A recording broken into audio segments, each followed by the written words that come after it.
Ser podcast.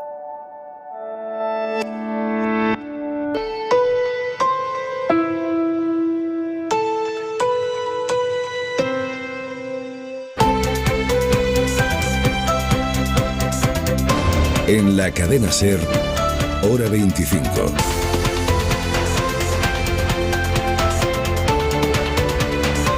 Aimar Bretos. 2 de cada 3 españoles mayores de 12 años ya están vacunados, ya tienen puesta la pauta completa. 2 de cada 3. Vamos engullendo porcentajes sin muchas veces pararnos a pensar en el descomunal logro científico-logístico que hay detrás de esto. Antes de ayer estaba Araceli en todas las teles con la primera vacuna en el brazo y hoy ya estamos vacunados 2 de cada 3 españoles de los que podemos estarlo, porque para los menores de 12 años aún no hay vacunas autorizadas. Y ante la posibilidad de que países como España se sumen ahora a gobiernos como el israelí o el alemán, que ya han decidido vacunar con una tercera dosis de refuerzo a sus mayores, ante esa posibilidad, la Organización Mundial de la Salud ha pedido esta tarde una moratoria mundial de esas terceras dosis. Even while hundreds of millions of people are still waiting for their first dose, some rich countries are moving towards. La Organización Mundial de la Salud ha pedido solemnemente esta tarde a los países ricos que no pongan terceras dosis hasta que los estados más pobres tengan unas tasas de vacunación por lo menos dignas. Vamos a detallarles ahora este porcentaje, vamos a detallarles también el acuerdo al que han llegado el gobierno y las comunidades para que la Liga empiece con solo abonados en los estadios, el 40% del aforo, mascarilla obligatoria y sin público en los entrenamientos. Y esta noche en Hora 25 vamos a hablar con el responsable del controvertido programa de espías o detectives que ha contratado Ibiza para luchar contra las fiestas ilegales allí en la isla. Las discotecas están allí completamente cerradas y cada vez están detectando más fiestas organizadas en grandes terrenos privados. Y como la policía no puede entrar allí en esos terrenos privados por la fuerza, Ibiza ha contratado a detectives que se hagan pasar por turistas, en su mayoría extranjeros, y que se infiltren en esas fiestas ilegales, hagan fotos de lo que está pasando y así se pueda multar a los organizadores. Muy controvertido. Lo vamos a escuchar a partir de las 10 de la noche. Antes, a las 9, noche especial en Hora 25. Esta próxima temporada, Hora 25 cumple 50 años y nosotros empezamos ya a precelebrarlo. Historia de Hora 25, historia de la radio. En Barcelona, Castelló Rovira. En Madrid, José Joaquín Iriarte. En Sevilla, Manolo Moreno. En Valencia, Vicente Garrido. Menudo equipo de Hora 25. Hace 50 años nacía el primer programa nocturno de la información de la radio privada. Y lo hacía en un momento en el que estaba prohibido informar. Señoras, señores, buenas noches. Les habla Fermín Bocos. Esta noche nuestro menú informativo se compone de Este miércoles a las 9 de la noche, 50 años de Hora 25 en Radio Paradiso. Yo estuve allí con Sonia Ballesteros. Cadena SER, la radio. Lo escuchamos a las 9, a las 8 en Canarias. Antes, hay media hora, 25 deportes, especial Tokio. Jesús Gallego, buenas tardes. Buenas tardes. La vela le ha dado la 10ª medalla al equipo español. Jordi Samar y Nico Rodríguez ganaron el bronce en la clase 470. El piragüismo promete éxitos porque hoy todas las tripulaciones se han clasificado para semifinales. En los equipos, eliminado el baloncesto femenino, ha caído ante Francia 64-67, no tendrán medalla. El waterpolo masculino sigue ilusionando. Hemos ganado a Estados Unidos en cuartos de final y lucharemos por la medalla ante Serbia. Y atención, mañana empieza el karate con Sandra Sánchez, que es favorita al oro. Y fuera del fútbol, fuera de los Juegos Olímpicos, la gran noticia del día. La Liga de Fútbol ha conseguido 4.700 millones de un fondo de inversión para ayudar a los clubes en la crisis de la pandemia. ¿Qué tiempo va a hacer en las próximas horas? Jordi Carbó, buenas tardes. Buenas tardes. Ahora todavía descargan algunas tormentas en la mitad este de Cataluña, pero en breve desaparecerán. Y mañana el sol estará presente en la mayor parte de la jornada en todo el país. Veremos algunas nubes durante la mañana en puntos costeros, irán desapareciendo rápidamente, más persistentes en el Cantábrico, con alguna lluvia débil, igualmente ratos de sol y temperaturas que bajarán un poco las mínimas respecto a las de hoy, subirán las máximas sobre todo en el centro y el sur de la península y de nuevo el máximo de calor lo esperamos en el Valle del Guadalquivir con máximas cercanas a los 40 grados. En el Cantábrico el viento soplará con fuerza, complicando un poco la situación marítima. Gracias, Jordi. Empieza Hora 25.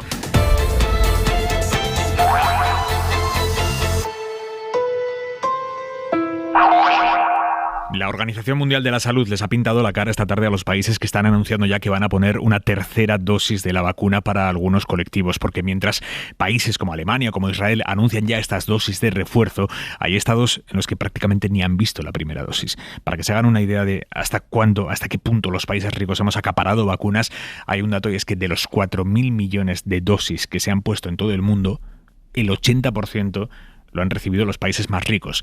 Victoria García, buenas tardes. Hola Aymar, buenas tardes. Muy diplomático Tedros Adhanom, sin dar nombres concretos, pero muy claro. No se puede pensar en dosis de refuerzo cuando hay países que no han inoculado ni siquiera una dosis de la vacuna. No puede ser que los países ricos hayan acaparado millones de dosis de las vacunas, que tengan a buena parte de su población ya vacunada y que aún quieran absorber más mercado farmacéutico, que por cierto ha subido el precio de sus vacunas, mientras que trabajadores sanitarios y personas vulnerables del tercer mundo no se han inoculado ni una dosis. Le escuchamos. No podemos ni debemos aceptar que países que han usado la mayor parte del suministro mundial de vacunas que ahora acaparen aún más, cuando mucha gente, la más vulnerable del mundo, sigue desprotegida, decía. Por eso pide la OMS una moratoria global a una tercera dosis de refuerzo de las vacunas, al menos hasta finales de septiembre. También pide el Organismo Internacional de la Salud que se estudie aplazar las vacunas a adolescentes de países desarrollados para que dosis que permitan inocularse defensas al menos al 10% de la población vulnerable de cada país pobre. Esta es una de las principales noticias de la tarde. La otra tiene que ver con el acuerdo al que han llegado el gobierno y las comunidades para la vuelta a los estadios de fútbol en el inicio de la Liga, que empieza el próximo día 13. Nicolás Castellano, buenas tardes. Hola, Aymar, buenas tardes. El acuerdo pasa por un aforo máximo del 40%, preferencia para los abonados de cada club y sin bocata ni bebida. Sí, tampoco se podrá fumar y se tendrá que garantizar una distancia de seguridad de 1,5 metros. Son algunos de esos puntos del decálogo de mínimos pactado por consenso con la única extensión de Euskadi y por el cual dentro de 9 días podrán volver a los estadios y pabellones los espectadores, pero preferiblemente locales, con un 40% de aforo en estadios al aire libre y un 30% en recintos cerrados. Medidas que están orientadas a desincentivar la movilidad para asistir a partidos en otras ciudades o en otras comunidades, como explicaba, de hecho, la propia ministra que daba cuenta de los acuerdos de ese consejo. Abonados, preferentemente abonados, y también puede ser público local. Digamos que esta medida lo que pretende es que no haya movilidad, es decir, que aficiones del partido que no juega en casa puedan desplazarse. Esa es la idea, para intentar también durante estas 3 semanas de agosto pues tener, digamos, controlado también esa parte de movilidad. La ministra de Sanidad, Carolina Darias, ha explicado además que se ha informado en el Consejo a las comunidades autónomas de la activación de las plazas MIR y que por tercer año consecutivo se hará una oferta récord que volverá a tener cifras parecidas a las de la prepandemia. Y aunque hoy se han confirmado 71 muertes por coronavirus y 21.000 contagios más en 24 horas, la transmisión del virus, Nico, sigue claramente a la baja. Sí, baja 20 puntos con respecto a ayer, se sitúa hoy en 633 casos por cada 100.000 habitantes, son 40 puntos menos que el lunes. No obstante, en los casos que se notifican en las últimas horas son 21.800, de ellos casi 12.000 en el día de ayer. Supone un ligero incremento con respecto al último boletín que ofrecía Sanidad.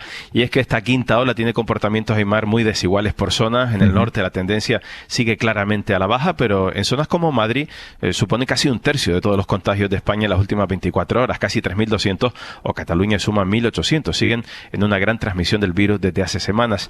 El dato de mortalidad vuelve a ser destacado. Sanidad comunica hoy 71 fallecidos frente a los 130 que se notificaban este martes, y las vacunas siguen a buen ritmo. Es cuestión de días que alcancemos el 70% de españoles con una dosis.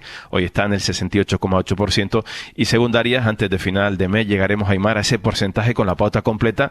Hoy la tienen ya más de 27.800.000 españoles. Vuelvo contigo ahora, Nicolás. Entre los políticos que han gestionado esta crisis, que la están gestionando, hay algunos que han ido reconociendo haberse equivocado en algunos momentos. Hace unos días escuchamos, por ejemplo, al conseller de Sanidad de la Generalitat de Cataluña, Josep María Argimon, admitiendo que fue un error permitir los festivales de música este verano.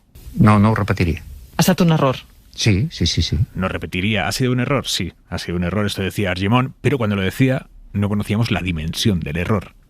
Hoy hemos sabido que se contagiaron allí 2.279 asistentes a aquellos 3 festivales. 2.279 positivos, que es por lo menos un 58% más que las personas que se habrían contagiado si no hubiesen ido a esos festivales que se presentaron en su día como unos espacios seguros porque uno tenía que hacerse antígenos antes de entrar. 2.279 positivos. Susana Ruiz. A pesar de los test de antígenos y de las medidas de protección, los festivales no fueron seguros. El Departamento de Salud calculaba que de las 50.000 personas que asistieron salieran unos 1.400 positivos. Al final fueron 2.200, un 58% más de los esperados. Este exceso de casos es aún mayor, del 76%, si comparamos las infecciones entre asistentes con las registradas en los respectivos grupos de control. La secretaria de Salud Pública, Carmen Cabezas, admite que los festivales jugaron un papel en la proliferación de casos de aquellos días, pero que no fueron el único factor. Por lo tanto, ha tenido un papel en la transmisión y, como hemos dicho, es un papel que es uno más entre otros aspectos que han influido en un momento en que se abrían muchas cosas, acababa el periodo de las clases, había toda una serie de actividades ligadas al verano y se acompañaba de esa variante Delta. Cabezas ha recordado que ya hace semanas que en Cataluña los acontecimientos multitudinarios como los festivales de música deben celebrarse con todos los asistentes sentados, guardando distancia y con la mascarilla todo el rato, excepto en el momento de beber. Pues precisamente que hoy hemos conocido estos datos que demuestran el riesgo enorme, incluso al aire libre, incluso con antígenos negativos, el riesgo enorme de reactivar el ocio con música y con baile. Precisamente hoy, la patronal del ocio nocturno en España ha planteado que si se termina generalizando la necesidad de mostrar el certificado de vacunación para entrar a bares o discotecas, si hay que mostrar la pauta de doble vacunación, que vuelvan los horarios de siempre, con aforo total y el 100% de las pistas de baile. Esto es lo que piden los empresarios de los locales de baile. Marcos Aladro. España de Noche ha reclamado al Ministerio de Sanidad que reúna los criterios legales para implantar el certificado sanitario, siempre que eso signifique recuperar sus horarios, su aforo y el 100% de la pista de baile. Su portavoz Vicente Pizcueta asegura que no tiene sentido la obligatoriedad del certificado si no se retiran las restricciones. No tiene ningún sentido que determinadas comunidades autónomas planteen el certificado como un nuevo filtro que impida el acceso y que restrinja el acceso, manteniendo todas las restricciones de su actividad, de horario o de limitaciones de aforo, porque eso va en contra del espíritu del certificado de vacunación que planteó la Unión Europea, que pretendía reactivar la actividad económica. Afirma que se debe permitir recuperar la actividad de los locales de ocio como dique de contención contra los botellones. Precisamente la implantación de este certificado COVID para entrar en el interior de la hostelería, esta posibilidad ha vuelto a enfrentar a PP y Vox. El partido de Abascal advierte al PP de que recurrirá a la justicia si aplican esto en las comunidades en las que gobierna. Javier Torres. Vox amenaza con llevar al Partido Popular a los tribunales y pone en marcha el certificado COVID para el ocio nocturno o la restauración. Díaz Ayuso en Madrid no cierra la puerta a hacerlo. No de momento, claro. En cuanto pasemos de un porcentaje de vacunados al que todavía no hemos llegado, habrá que estudiarlo nuevamente, ¿no? Creemos que, sobre todo, no es tanto para decir quién no puede entrar como para decir quién sí puede entrar. Abascal proclama que es una barbaridad que vulnera los derechos ciudadanos y que, por lo tanto, lo llevaría en caso de aprobarse a los tribunales. En Vox se apunta al Partido Popular también en Andalucía.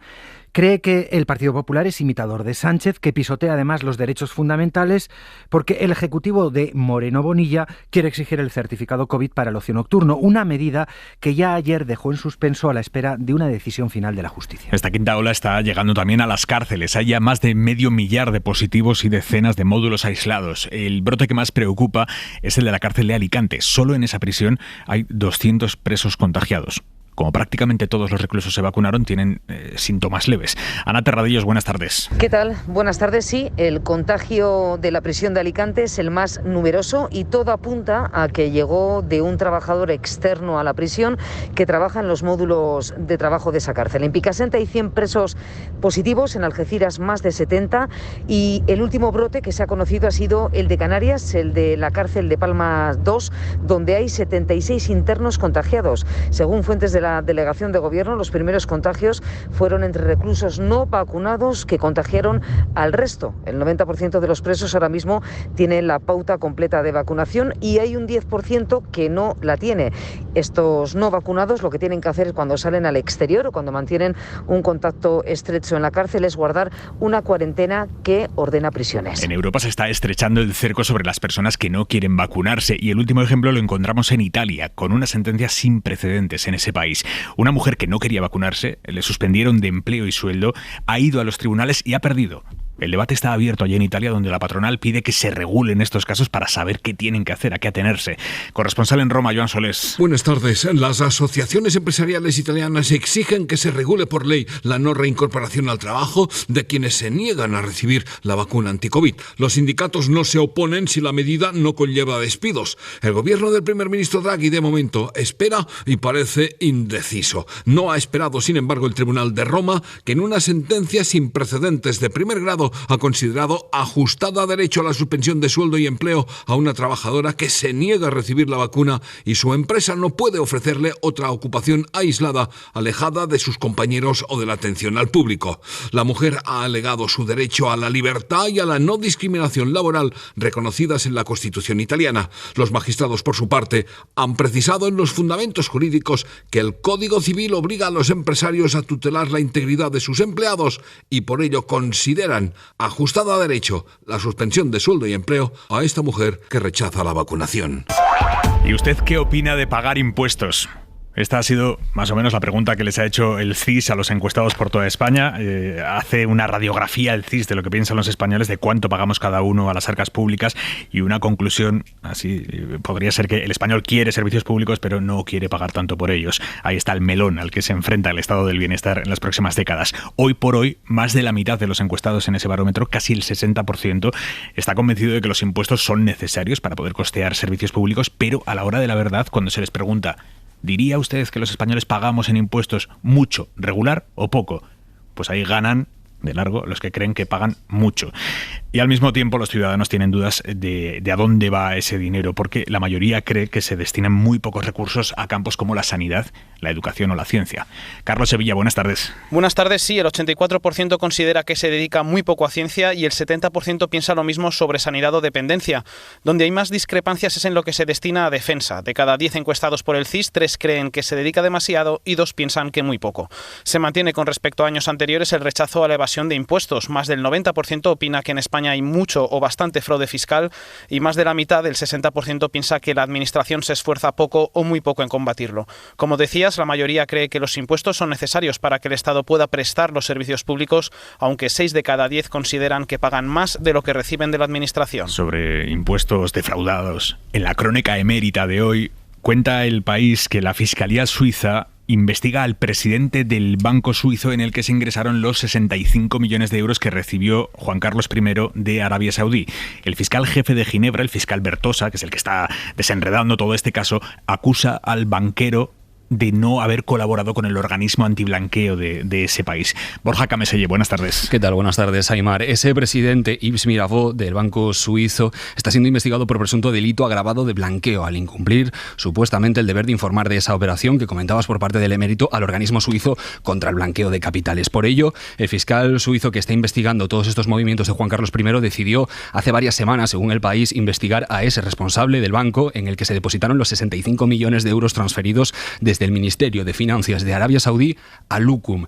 ¿Qué es Luqum? Esta pues es una sociedad afincada en Panamá que gestionaba patrimonios millonarios y detrás figuraba como primer beneficiario el monarca y como segundo Felipe VI. Una información que se guardaba, por cierto, en una caja fuerte. Mirabeau se suma a la lista de investigados con nombres como el de Arturo Fasana, el gestor externo de la cuenta del monarca, Dante Canónica, el abogado y director de esa sociedad panameña, y Conina Larsen, ex amiga del emérito, que recibió en 2012 64,8 millones por parte del rey Juan Carlos. Dinero que llegó, por cierto, a una cuenta de Bahamas. En el apartado de dinero guardado en el extranjero, un caso más, el de José Luis Moreno. Entre 400 y 900 millones de euros son los que la Policía Nacional sospecha que este productor de cine y televisión tiene ocultos fuera de España. De hecho, según el informe policial avanzado por 4, Moreno tenía planes de fugarse, tenía planes de irse de España, pero la policía llegó antes. Fue detenido en junio en una macrooperación que le señala como uno de los capos de una organización dedicada a estafar a bancos pidiendo créditos que nunca se devolvían y dedicada también a lavar dinero procedente del crimen organizado.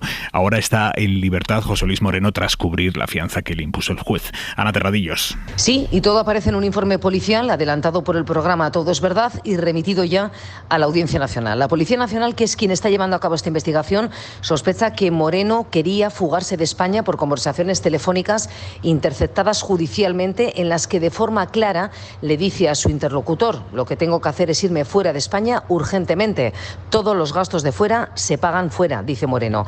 La policía además fija presuntamente 2 sedes en las que podría haberse instalado el productor. Una es Los Ángeles y otra Londres. Policialmente se calcula además, así aparece en este informe, que Moreno podría tener entre 400 y 900 millones de euros ocultos en el extranjero.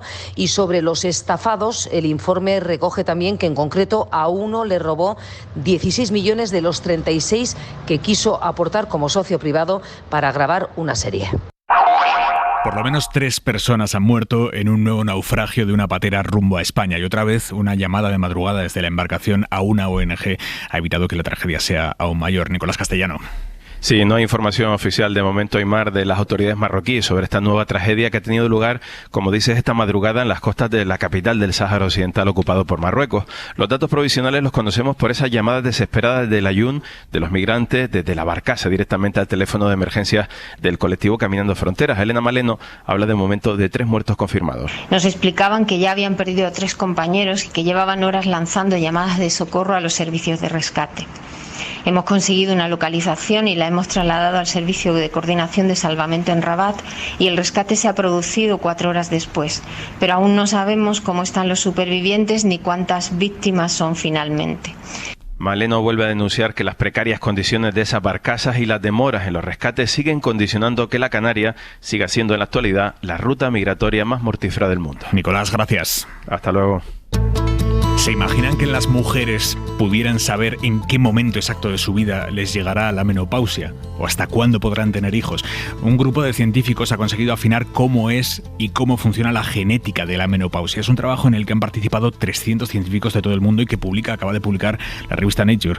Marisol Rojas, buenas tardes. Buenas tardes. En la investigación han estudiado el genoma de más de 500.000 de mujeres para ver qué alteraciones del ADN tenían alguna relación con la edad en la que se adelantaba o se retrasaba la menopausia. No es un asunto menor si tenemos en cuenta que en el último siglo y medio nuestra esperanza de vida ha dado un salto enorme, de los 45 a los 85 años, pero la edad reproductiva es la de siempre y la fertilidad se agota entre los 47 y los 52. Por eso, los científicos que han participado en esta investigación insisten en la importancia de que las mujeres pudieran algún día tener esa información genética en la mano, porque les permitiría planificar su futuro. De momento, estos científicos han conseguido alargar hasta un 25% la vida reproductiva de ratonas en laboratorio, y lo han hecho modificando esos genes que adelantan la menopausia. Y una cosa más, un grupo de investigadores de la Universidad de Cambridge ha probado con éxito un páncreas artificial que es capaz de suministrar insulina a diabéticos. Javier Gregori. Este páncreas artificial, desarrollado por científicos de la Universidad de Cambridge, es un dispositivo médico pequeño, portátil y que funciona además de forma automática, gracias a un sistema de inteligencia artificial que se gestiona desde un simple teléfono móvil inteligente. Por esa razón, la doctora Charlotte Boughton cree que es fácil de usar para los pacientes. Según el estudio que publica la revista Nature, las pruebas realizadas ya en el Hospital Universitario de Berna, en Suiza, han demostrado que este nuevo dispositivo electrónico, que imita el funcionamiento de un órgano tan importante del cuerpo humano como el páncreas, es ya capaz de ayudar a los diabéticos a controlar de forma segura y eficaz sus niveles de azúcar en sangre. Suscríbete a Hora 25.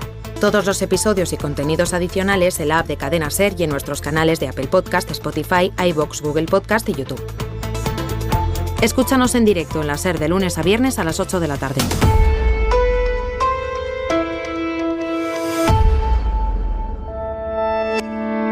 Cadena SER. La radio.